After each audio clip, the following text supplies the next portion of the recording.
करीब 20 साल पहले महाराष्ट्र में एक ऐसा सियासी भूचाल आया जिसने शिवसेना को हिलाकर रख दिया था।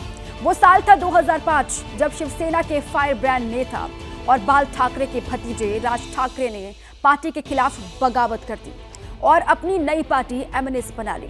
अपने भतीजे के बगावत से बाल ठाकरे इतने दुखी हुए कि उन्होंने एक मराठी गीत का हवाला देकर राज ठाकरे से लौटने की अपील की। गीत का लब्बो-लुबाव था कि छोटी गौरैया को अपने घोंसले में लौट आना चाहिए। खैर, उस वक्त तो छोटी गौरैया यानी राज ठाकरे वापस नहीं लौटे। करीब 2 दशक के बाद अब राज ठाकरे का इरादा बदल चुका है। करीब 2 दशक से अपनी अलग पार्टी बनाकर उद्धव के लिए मुश्किलें और चुनौतियां खड़ी करते रहे राज ठाकरे के ऐसे हृदय परिवर्तन की उम्मीद कम ही थी। लिहाजा छोटे भाई के दोस्ताना रुख पर उद्धव ने भी अपना दिल खोल कर रख दिया। माझं तर मत असे की मराठीसाठी आणि महाराष्ट्राच्या हितासाठी किरकोळ भांडणं बाजूला ठेवायला मी सुद्धा तयार आहे। आमच्यातली भांडणं मी आज सांगतो, जी काय भांडणं माझ्याकडनं नव्हतीच कोणाशी मिटून टाकली। चला, पण पहिले हे ठरवा, महाराष्ट्राचं हित आणि मग त्यावेळेला सगळ्या मराठी माणसांनी ठरवायचं। हालांकि मराठी और मराठी मानुस की अस्मिता के नाम पर उद्धव ठाकरे ने सहमति की मुहर जरूर लगा दी, पर इशारों में छोटे भाई को नसीहत देना नहीं भूले। बोले, पहले तय कर लीजिए बीजेपी के साथ जाना है या शिवसेना यानी मेरे साथ, और फिर लीजिए छत्रपति शिवाजी महाराज के सामने शपथ। आणि मग त्यावेळेला सगळ्या मराठी माणसांनी ठरवायचं की भाजप सोबत जायचं का शिवसेनेसोबत, म्हणजे माझ्या बरोबर एसनसी नाही, गद्दार सेना नाही, पण ठरवा कोणासोबत जाऊन महाराष्ट्राचं मराठीचं आणि हिंदुत्वाचं हित होणार आहे, माझ्या बरोबर का भाजप बरोबर। आणि मग काय द्यायचं असेल तो अगदी पाठिंबा द्यायचा आहे, विरोध करायचा तो बिनशर्त करा, माझी काही हरकत नाहीये।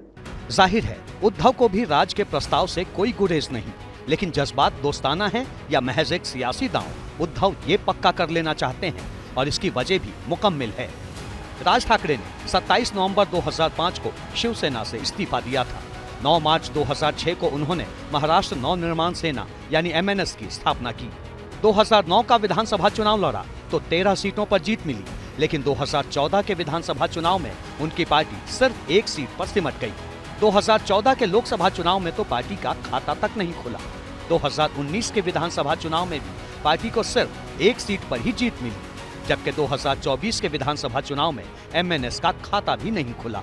राज ठाकरे के लिए चुनौती इसलिए बड़ी है क्योंकि उनकी पार्टी एमएनएस का लोकसभा और विधानसभा में पूरी तरह से पत्ता साफ हो चुका है। पार्टी की स्थापना के बाद 2009 और 2014 के आम चुनाव में एमएनएस पार्टी जीरो साबित हुई। इसीलिए 2019 के चुनाव में उन्होंने बीजेपी के खिलाफ लड़ना बेहतर समझा, लेकिन 2024 में राज का अंदाज फिर एक बार बदला और उन्होंने नरेंद्र मोदी सरकार को अपना समर्थन जारी कर दिया। राज ठाकरे के इस बदलते रुख ने महाराष्ट्र की सियासत को भी कंफ्यूज किया और उनके वोटर को भी। शायद इसीलिए पिछले विधानसभा चुनाव में एमएनएस का खाता तक नहीं खुला। ऐसे में कयास लग रहे हैं कि महाराष्ट्र में होने वाले बीएमसी चुनाव से पहले राज ठाकरे एक और सियासी प्रयोग करना चाहते हैं। बावजूद इसके शिवसेना उद्धव और शिवसेना शिंदे दोनों गुटों के लिए उनका ये बयान काफी मायने रखता है। एक ही बात है जिससे हम महाराष्ट्र के दुश्मन मानते हैं, शिवसेना के दुश्मन मानते हैं, उसको अपने घर में आप जगह मत देना, उनके साथ खाने पीने को मत बैठना। यह अगर मंजूर है तो जरूर हम बात करेंगे। इसके पहले भी बहुत बार चर्चा हुई है कि ठाकरे भाई साथ आ सकते हैं, लेकिन अभी तक ऐसा कुछ हमें देखने नहीं मिला। इसके लिए ये सब स्पेकुलेटिव बातें हैं, और अगर वो एक साथ आते हैं तभी इस पर हम बोल सकते हैं या टिप्पणी कर सकते हैं। उद्धव की शिवसेना का कहना है कि अगर राज ठाकरे उनके विरोधियों के साथ नहीं जाएंगे तो स्वागत है, लेकिन राज की पार्टी एमएनएस को ये सुझाव नागवार गुजर रहा है। दावा है कि एमएनएस की तरफ से तो कई बार दोस्ती का प्रस्ताव दिया गया, पर उद्धव की सेना ने कभी ध्यान नहीं दिया। जो अनुभव हमको आया है 2017 में, वो अनुभव लेने के बाद अगर या मगर ये सवाल का कोई जवाब नहीं है।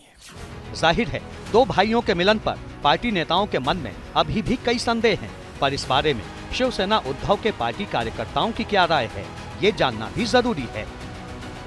मुंबई में जो कुछ अभी चल रहा है उसके हिसाब से मराठी लोगों को ऐसा लग रहा है कि हम लोग अनसिक्योर्ड है, तो उसी हिसाब से उनकी इच्छा है कि दोनों जन एक साथ आना चाहिए।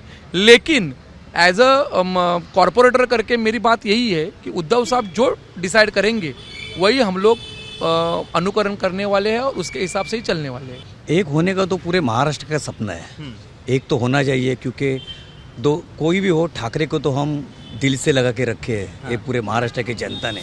ठाकरे बंधुओं की एकजुटता पर पार्टी नेताओं की तरह कार्यकर्ताओं की राय भी बटी हुई है और इसकी वजह भी राज ठाकरे का बदलता सियासी अंदाज ही है। हालांकि मराठी मानुष के बीच अपने खोए जनाधार को मजबूत करने के लिहाज से ही राज ठाकरे ने मराठी भाषा को लेकर पिछले कुछ दिनों से आक्रामक अभियान छेड़ रखा है। महाराष्ट्र में 5वीं क्लास तक के छात्रों के लिए हिंदी को तीसरी अनिवार्य भाषा घोषित करने के विरोध में एमएनएस के सैकड़ों कार्यकर्ता सड़कों पर हैं। हिंदी भाषिकों से ज्यादा महाराष्ट्र में हिंदी लोग बोल रहे हैं, तो उसकी शक्ति क्यों हो रही है? यानी एक तरफ मराठी मानुष और मराठी भाषा के नाम पर सियासत और दूसरी ओर भाई उद्धव से करीबी बनाने की चाहत। पिछले कुछ महीनों में ठाकरे ब्रदर्स के साथ की कई तस्वीरें सामने आई हैं। 15 दिसंबर 2024 को रश्मि ठाकरे के भतीजे की शादी के मौके पर राज और उद्धव की मुलाकात हुई थी। उसके बाद 22 दिसंबर 2024 को राज ठाकरे के भांजे की शादी के मौके पर उद्धव ठाकरे समारोह में पहुंचे। इस साल 23 फरवरी को अंधेरी में हुए एक शादी समारोह में भी दोनों भाइयों की मुलाकात हुई। सियासी जानकारों की माने तो महाराष्ट्र के मौजूदा सियासी हालात को देखते हुए उद्धव और राज दोनों को एक दूसरे की जरूरत है। खासकर विधानसभा चुनाव के नतीजों के बाद दोनों तरफ ये बेचैनी बढ़ी हुई है और इसकी वजह कुछ महीनों बाद होने वाला बीएमसी चुनाव है। करीब 8 साल पहले बीएमसी चुनाव में अविभाजित शिवसेना को 84 सीटों पर जीत मिली थी, जबकि बीजेपी 82 सीटों के साथ दूसरे नंबर पर रही थी। कांग्रेस को 31 सीटें, एनसीपी को 9 सीट और एमएनएस को 7 सीटों पर कामयाबी मिली थी। लेकिन शिवसेना और एनसीपी में टूट के बाद बीएमसी का मौजूदा गणित काफी हद तक बदल चुका है। ऐसे में उद्धव और राज दोनों के लिए अपनी सियासी हैसियत को बचाए रखने के लिए बीएमसी में बेहतर करने का तनाव है। शायद इसीलिए ठाकरे ब्रदर्स पर फिर से एकजुट होने का दबाव है।